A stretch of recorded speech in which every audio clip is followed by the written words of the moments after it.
Welcome guys to another tutorial. आज हम देखेंगे पिच बेंड को कैसे यूज़ किया जा सकता है।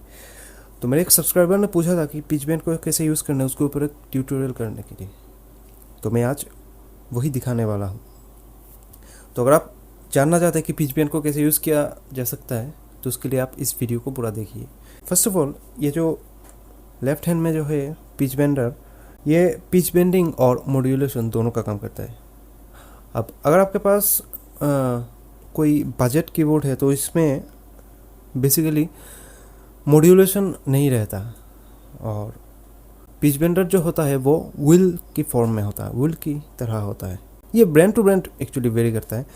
फॉर एग्जांपल रोलैंड और कॉर्ग कीबोर्ड्स में मोस्टली जॉयस्टिक को देते हैं, और यामाहा कैसियो वो व्हील देते हैं जॉयस्टिक के बजाय। फंक्शन सेम ही है, तो अगर आप इसमें समझ जाएंगे तो आप व्हील में भी प्ले कर सकते हैं, तो वो कोई इशू नहीं है। चलिए शुरू करते हैं आज के इस ट्यूटोरियल को। फर्स्ट ऑफ ऑल हम मॉड्यूलेशन की बात करते हैं। तो मॉड्यूलेशन जो है वो तब यूज़ होता है जब आप किसी नोट में लंबी देर के लिए आप ठहरे हुए हैं या फिर सस्टेन किया है उस नोट को। फॉर एग्जांपल, अगर मान लीजिए मैं एक पीस प्ले कर रहा हूँ, तो मैं विदाउट मॉड्यूलेशन पहले उसको प्ले करके दिखा देता हूँ आपको कि वो कैसा साउंड करता है।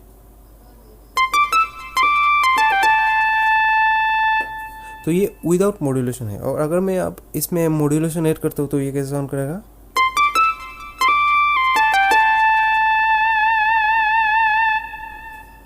तो देखा आपने कैसे वो वाइब्रेटो आया है साउंड में। तो मॉड्यूलेशन आप तब करेंगे जब लंबे वक्त के लिए आप किसी नोट में ठहरे हुए हैं।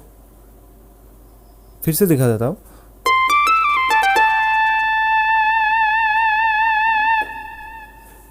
तो ये था मॉड्यूलेशन, और अब आता है पिच बेंडिंग में।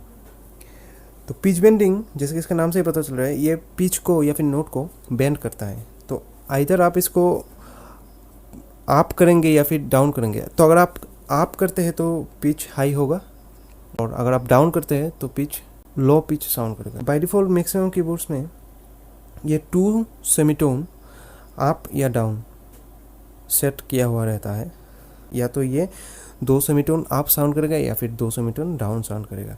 ठीक है, तो एग्जांपल के लिए हम पकड़ लेते हैं सी को। तो ये है सी, और अगर मैं फुल बेंड करता हूँ इसमें अप, तो ये डी साउंड कर रहा है अभी।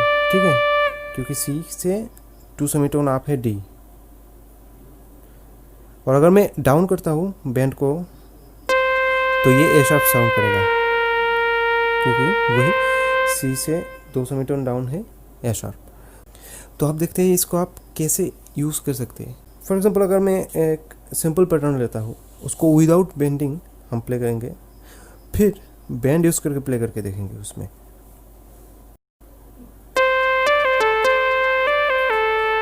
ठीक है, अब इस पैटर्न को अगर मैं विदाउट बैंड के साथ प्ले करता हूँ तो ये कैसे साउंड करेगा, देखिए। मैं बैंड यूज़ करता हूँ तो ये कैसे साउंड करता है, देखिए।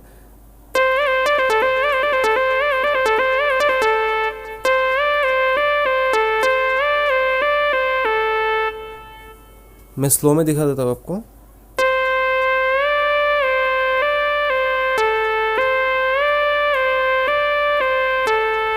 इसको आपको बहुत फास्ट करना है, ठीक है।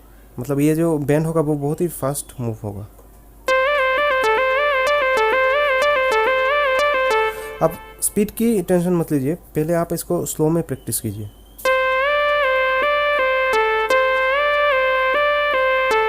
जैसे जैसे आपका कंट्रोल आता जाएगा जॉयस्टिक में, तब आप इसका स्पीड को इंक्रीज कीजिए।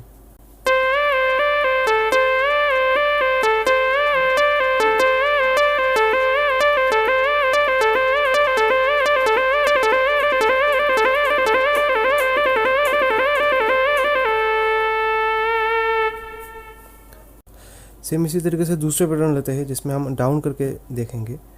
तो डाउन आप बेसिकली तब यूज़ होता है जब आप असेंडिंग में जाते हो, यानी लो से आप हाई की तरफ जाते हो, ऐसे।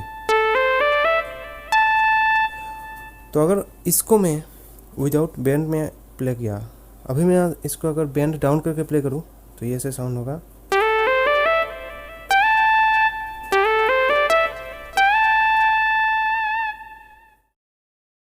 मैं स्लो में दिखा देता हूँ फिर से।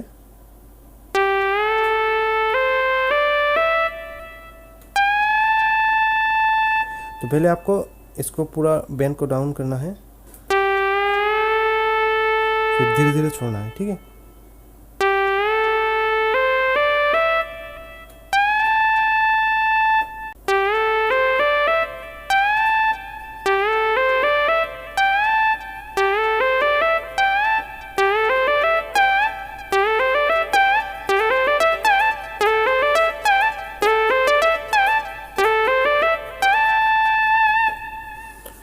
अगर अब हम इंडियन कॉन्टेक्स्ट में बात करें, यानी कि इंडियन इंस्ट्रूमेंट के साथ कैसे हम पिच बेंड को यूज़ कर सकते हैं, तो उसमें भी देख लीजिए कैसे होगा। फॉर एग्जांपल मैं सितार के साउंड के साथ आपको दिखा देता हूँ, जो कि बहुत ज़्यादा यूज़ होता है।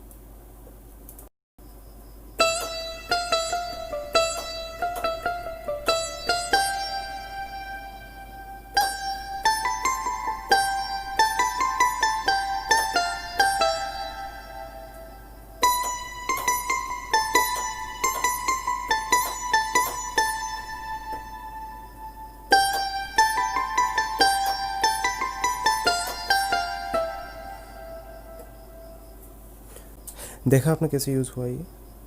सेम सितार में भी आप उसी तरीके से प्रैक्टिस कीजिए।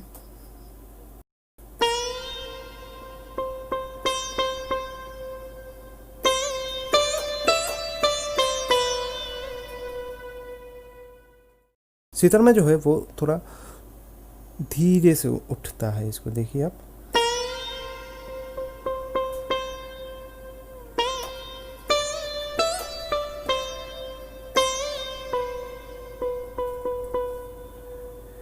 इस तरीके से प्ले होता है सितार में। तो डिफरेंट डिफरेंट इंस्ट्रूमेंट में ये डिफरेंट डिफरेंट टाइप से प्ले होता है। तो आपको ये देखना है कि कौन सा इंस्ट्रूमेंट कैसे प्ले हो रहा है, उसमें बेंडिंग कैसे किया जा रहा है, ठीक है ना। तो आप इसको और भी अच्छी तरीके से समझ पाएंगे और प्रैक्टिस कर पाएंगे। तो ये कुछ आइडियाज़ है जो मैंने आपके साथ शेयर किया। आई होप इससे कुछ आपको हेल्प होगा इसके बारे में। तो मैं लास्ट दिखा देता हूँ फिर से एक और पैटर्न के साथ।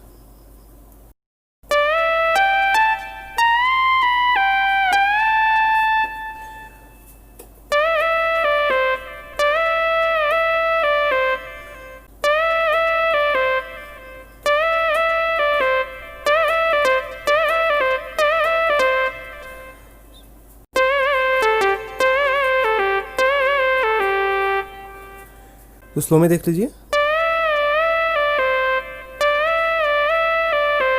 ठीक है। पहले डाउन करेंगे जॉयस्टिक को, फिर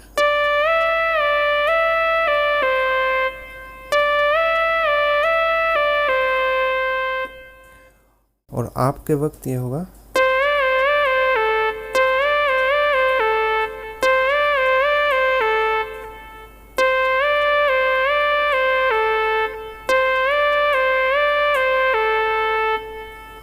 ठीक है। तो एक एडवाइस दूंगा कि आप अगर आप सेफ साइड में रहना चाहते हैं तो फिर आप जिस स्केल में प्ले कर रहे हैं उसके नोट्स के अंदर ही बैंड को ट्राई कीजिए। फॉर एग्जांपल अगर आप सी मेजर स्केल में प्ले कर रहे हैं, हाँ सी मेजर स्केल में प्ले कर रहे हैं, तो फिर आप फॉर एग्जांपल ई से आप पूरा बैंड मत करना, तो ये एफ शार्प साउंड होगा, ठीक है। और F sharp C major scale में नहीं आता, तो ये रॉन्ग साउंड हो जाएगा। डी से आप इसको पूरा बेंड कर सकते हैं, सी से पूरा बेंड कर सकते हैं, क्योंकि डी से करेंगे तो ये ई होगा और सी से करेंगे तो ये डी होगा। अगेन सी से आप पूरा इसको डाउन मत करना, क्योंकि उससे आप ए शार्प को प्ले करेंगे और सी मेजर स्केल में ए शार्प नहीं आता है। तो इन छोटी छोटी बातों का ध्यान रखना बस। बाकी आप प्रैक्टिस करते रहिए, तो आप जितना प्रैक्टिस करेंगे उतना ही आपको समझ होता जाएगा पिच बेंडिंग के बारे में। अगर आपका कोई क्वेश्चन है, आपको कुछ जानना है या फिर कोई सजेशन है, आप मुझे नीचे कमेंट में ज़रूर बताइए। तो मिलते हैं नेक्स्ट वीडियो में, तब तक के लिए बाय।